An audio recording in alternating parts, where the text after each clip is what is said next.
Houthi mulai melakukan serangan darat ke pasukan pertahanan Israel atau IDF. Adapun penyerangan itu diunggah oleh media militer Yaman pada Sabtu 6 Juli.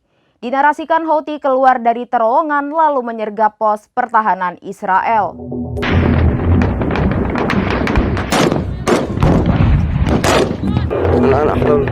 Houthi mulai melakukan serangan darat ke pasukan pertahanan Israel atau IDF. Adapun penyerangan itu diunggah oleh media militer Yaman pada Sabtu 6 Juli. Dinarasikan Houthi keluar dari terowongan lalu menyergap pos pertahanan Israel. Militan Yaman pun melakukan kamuflase hingga tak terdeteksi oleh musuh.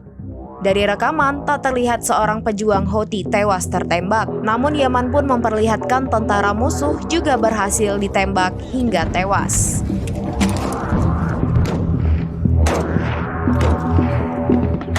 Demikian informasi terkini Syederalon. Saksikan terus informasi lainnya. Jangan lupa like dan share seluruh akun serambinews.com.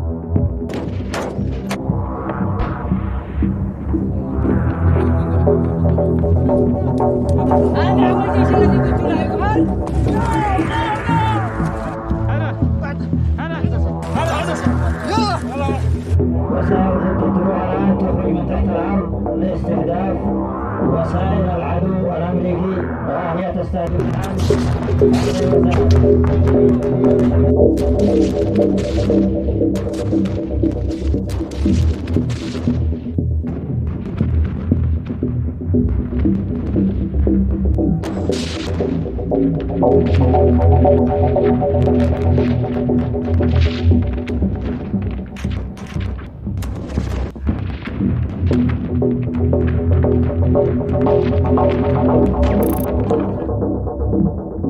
Download Tribun X sekarang, menghadirkan lokal menjadi Indonesia.